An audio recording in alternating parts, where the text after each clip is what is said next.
Hyderabad Jawaharlal Nehru zoo park లో animal keepers పై జంతువులు వరుసగా దాడి చేస్తున్నాయి. సింహం పాము దాడి చేసిన ఘటనలు చోటు చేసుకున్నాయి.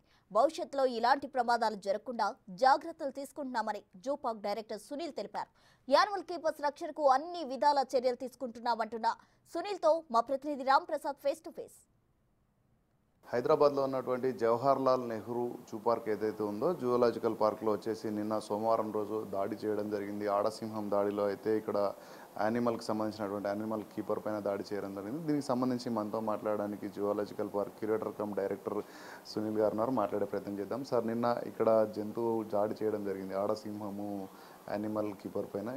తన పరిస్థితి ఏ విధంగా ఉంది సార్ ప్రస్తుతం? ఇది మనకి నిన్నే మార్నింగ్ అరౌండ్ 10:20కి అనిమల్ కీపరు క్లీనింగ్ అంట వెళ్ళాడు. దీంట్లో మనకి నైట్ హౌసెస్ ఉంటాయి. ఒక నైట్ హౌస్ నుంచి ఇంకొక నైట్ హౌస్కి అనిమల్ని పంపించి తర్వాత క్లీనింగ్ అంట లోపల వెళ్ళినాక దురదృష్టవశాత్ మనకి అది డోర్ ప్రాపర్గా వాళ్ళకి క్లోజ్ చేయకుండా వెళ్ళాడు. దాంతో అనిమల్ మళ్ళీ వీళ్ళు ఎక్కడ క్లీన్ చేస్తున్నాడో అక్కడే వచ్చేసింది. సో దాంతో ఈ ప్రమాదం జరిగింది. ఇది వాళ్ళు అది చూడంగానే అరుస్తూ బయట వచ్చేటప్పుడు ఆ అనిమల్ కొంచెం పాస్తో వాళ్ళ చేయికి కొట్టేసింది. దాంతో కొంచెం స్క్రాచెస్ పడ్డాయి. దాన్ని ఇమీడియట్గా మనము ఆ అనిమల్ కీపర్ని హాస్పిటల్కి పంపించి, ఉస్మానియా హాస్పిటల్కి పంపించి టీటీ ఇంజెక్షన్స్ కానీ వేరే ట్రీట్మెంట్స్ యాజ్ డాక్టర్ సజెషన్ ప్రకారంగా మనం ఇచ్చేసి వెంటనే మళ్ళీ వాళ్ళని డిశ్చార్జ్ చేశారు. అనిమల్ కీపర్కి ఇప్పుడు ఎలాంటి ప్రమాదాలు కానీ ఏం ఇబ్బందులు లేవు. అండ్ ఇది ఇన్సిడెంట్ ఇమీడియట్గా అది బయట రావంగానే మనము స్టాండర్డ్ ఆపరేటింగ్ ప్రొసీజర్స్ ఉంటాయి. ఎందుకంటే ఈ అనిమల్స్ బయటకు వచ్చేది అనేది అన్ని జూస్లో జరుగుతుంటాయి కాబట్టి ఇమీడియట్గా మనము సెక్యూరిటీకి ఇన్ఫార్మ్ చేస్తూ అన్ని గేట్స్ బంద్ చేసేసాము. దెన్ ఫర్దర్గా మనము వెటర్నరీ టీమ్ ఏది మన ట్రాంక్యులైజింగ్ టీమ్ని, రెస్క్యూ టీమ్ని ఇంటిమేట్ చేస్తూ వాళ్ళ స్పాట్లో ఇమీడియట్ 10 నిమిషాలే రెస్పాండ్ అయ్యారు. ఎందుకంటే వాళ్ళు రౌండ్స్లో ఉండేది. ఇమీడియట్గా రెస్పాండ్ అయ్యి అనిమల్ దగ్గర వెళ్ళి ట్రాంక్యులైజ్ చేసి 20 మినిట్స్ లోపలనే మనం మళ్ళీ అనిమల్ని నైట్ హౌస్కి షిఫ్ట్ చేయడం జరిగింది. దీంట్లో మనం ఇట్లాంటి మళ్ళీ ఇన్సిడెంట్ ఎట్లా జరగొద్దు అనే దానికను మనం మేనేజ్మెంట్ ప్రాపర్గా డిస్కస్ చేశాము.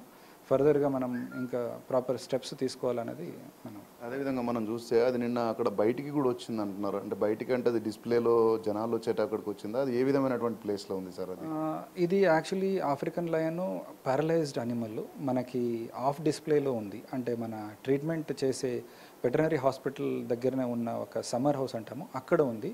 ఇది విజిటర్స్ ఉన్న జాగంలో ఉన్నది కాదు. So and also animal actually ఇంతకుముందు మూవ్ అయ్యేది కాదు, పారలైజ్డ్ అనిమల్. అది హైండ్ లిమ్స్ టోటల్గా కొలాప్స్ అయినవి. ట్రీట్మెంట్తో కొంచెం ఇప్పుడు మంచిగా కొంచెం నడుస్తుంది. సో మన లక్ ఏమంటే అదే ఎవరికి ఏం జరగలేదు. So we should be thankful for that. But ఇట్లాంటి ఇన్సిడెంట్ జరగకుండా మనం ఖచ్చితంగా కొన్ని చర్యలు తీసుకుంటాం. సార్, మనం చూసినట్లయితే ఈ వారంలో ఇది రెండో ఘటన అంటా ఉన్నారు. ఇంతకు ముందు కూడా ఒక ఫర్హాన్ అనేటువంటి యానిమల్ కీపర్ కూడా స్నేక్ బైట్ అనేది జరిగింది. దీనిపైన ఏ విధంగా ఉంటుంది పరిస్థితి?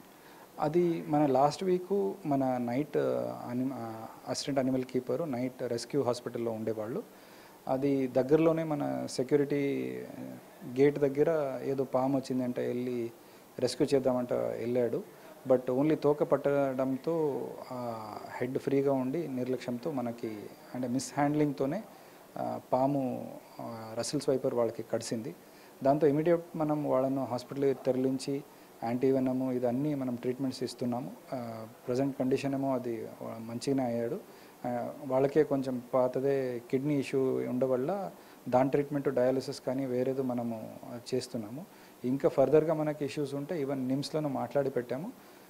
ఎలాంటి ఏదైనా ఇష్యూ అయితేనో అంటే మనము ఈ అనిమల్ కీపర్స్ కానీ ఏ ఎంప్లాయీ అయినా జూలో ఇన్సిడెంట్ అయినప్పుడు వెంటనే హాస్పిటల్ మాత్రం లేదా వాళ్ళ వెల్ఫేర్ అనేది మన జూ తరపు నుంచి చూసుకుంటాము. అంటే మనం చూస్తున్నాం సార్, ఇక్కడ మన జూలోనే కాకుండా దేశవ్యాప్తంగా కూడా చాలా ప్రాంతాల్లో యానిమల్ కీపర్స్ పైన దాడులు జరుగుతున్నాయి కదా. దీన్ని కంట్రోల్ చేయడానికి వాళ్ళకి ఏమైనా అవేర్నెస్ ప్రోగ్రామ్స్ ఏమైనా పెడుతున్నారా? యానిమల్ కీపర్స్కి ఎలాంటి సలహాలు సూచనలు ఇస్తున్నారు?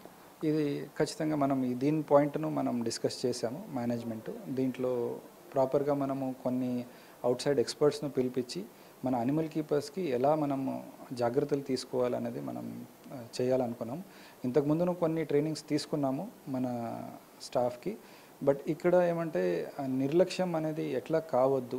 బికాజ్ చాలా ఇన్సిడెంట్స్ ఎలా ఉంటాయంటే మైమర్చి వస్తారు. ఏదో ఒక బయట ఇన్సిడెన్సెస్ తలలో పెట్టుకొని వస్తే ఇక్కడ వాళ్ళ ఆలోచన లేదు అంటే అప్పుడే ఇన్సిడెన్సెస్ కొన్ని జరుగుతాయి చిన్న చిన్నవి. సో అట్లా కాకుండాను మనము గ్రూప్స్ చేసి పెట్టాము.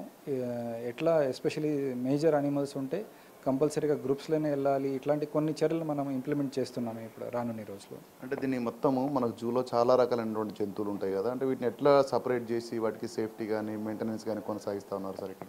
అంటే మన డిస్ప్లే ఏరియాలోనే మనకి రకరకాల ఇది ఉంటాయి. అంటే కార్నివోర్ సపరేట్ ఉంటాయి, కెనైన్ సపరేట్ ఉంటాయి. అక్కడను మనకి మళ్ళీ సపరేట్ మన కేజెస్ అంటే మన చైన్ లింక్ మెష్ ఫెన్సెస్ ఇట్లాంటి ప్రొటెక్షన్ ఉన్నది లోపల ఉన్నదానికి. ఇక్కడ హాస్పిటల్ దగ్గర ఉన్న దానికను అన్ని ప్రొటెక్షన్ ఉన్నాయి. సో అనిమల్ బేస్డ్ అనే మనము ఇంకా ఏమైనా చిన్న చిన్న ప్రొటెక్షన్ తీసుకోవాలన్నా అది తీసుకుంటుంటాం మనం. పూర్తి స్థాయిలో దీనిపైన కూడా అందరికీ అవగాహన కనిపిస్తున్నాం. ఎందుకంటే యానిమల్ కీపర్స్ వాటికి మెయింటెనెన్స్ చేసే టైంలో తీసుకోవాల్సిన జాగ్రత్తలపైన కూడా అన్ని రకాల సలహాలు సూచనలతో పాటు వాళ్ళకు కూడా ట్రైనింగ్ ఇస్తున్నట్టయితే మనతో చెప్తా ఉన్నారు. కెమెరామెన్ హరితో రామ్ ప్రసాద్, బిగ్ టీవీ, హైదరాబాద్.